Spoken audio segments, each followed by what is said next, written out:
Obviously, growing up in Hackney weren't easy. You know, especially secondary school was the hardest thing for me because obviously, like, you think to yourself as a young guy, you wanna sort of fit in.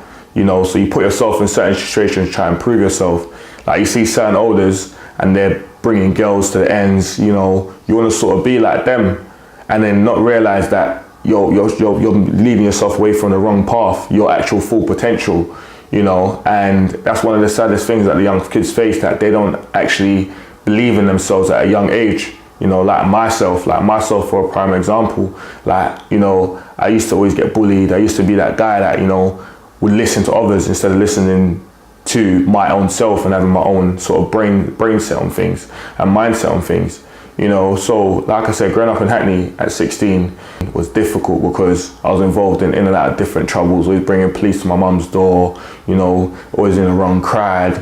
Sort of, you know, to the point where at 16 when I was doing my GCSEs, it was that bad. I had guys outside my school for me every day, like in Hackney. And it was to a point where the head teacher sat my mum down and said, look, if you don't move him out of Hackney, that this is where your son's gonna either end up in jail or, you know, dead. So she had a choice, either send me back to Jamaica or move me out. And obviously she sort of pulled her magic and moved me out.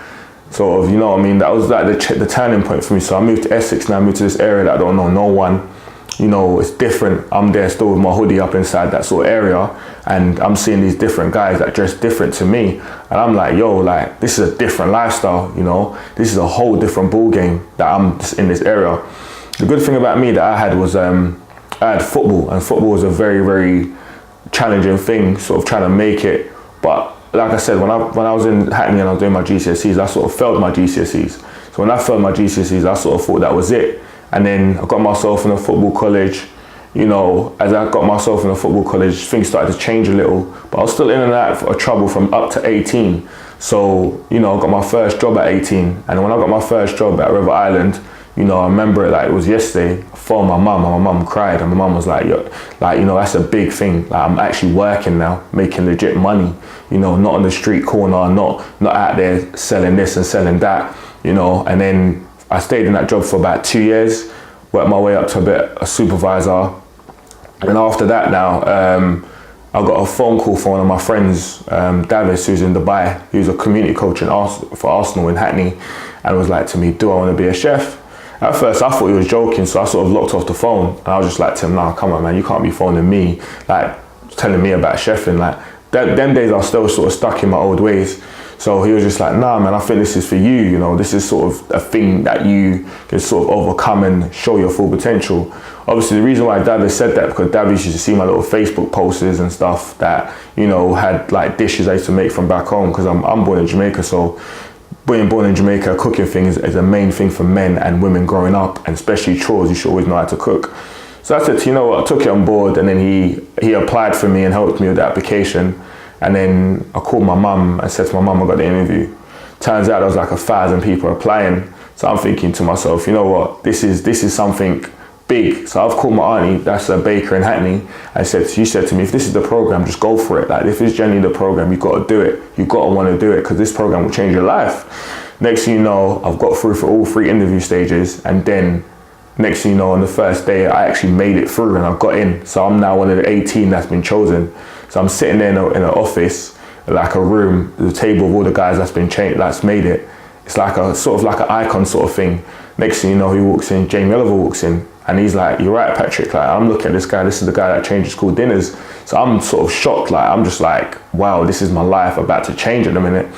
Next thing you know, Jamie's like, listen to me, like, he's had a conversation with me, and he's like, yeah, like, your life is gonna change. Like, between now and this year, your whole life's gonna change. So that whole year went from being an ordinary person to now being on TV, filming on different sets, working on different recipes. And this is not even a thing where I knew how to properly cook, because the difference from being a cook at home to actually being a chef inside the kitchen, it's hard at the beginning, but once you understand the basics of cooking, you'll fall in love with it. Like, and it's literally an amazing thing, you know. So like the stage that I'm at now, like, I've gone from 2 years ago from learning the trade to now sort of putting my own impact on the trade and learning and getting my feet on the ground and sort of meeting different people And obviously the Jamie Oliver thing has showed me that, you know, always give back and always realize that you can reach your full potential. Never like listen to people that's, you know, in your past telling you you can't get somewhere, whether it's football, whether it's basketball, whether it's cooking, whether it's painting, whatever in life you're doing, just realize this is just the beginning. This is just the start of what's to come. Just because you've been in trouble in the past doesn't mean somebody's going to turn the door on you. It just means that you need to overcome that situation and pull yourself away from the wrong crowd.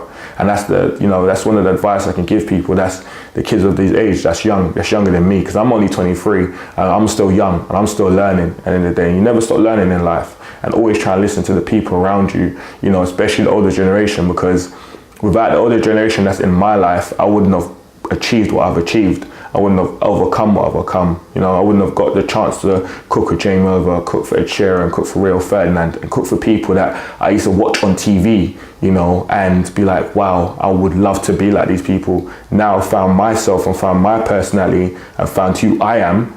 You would definitely find yourself.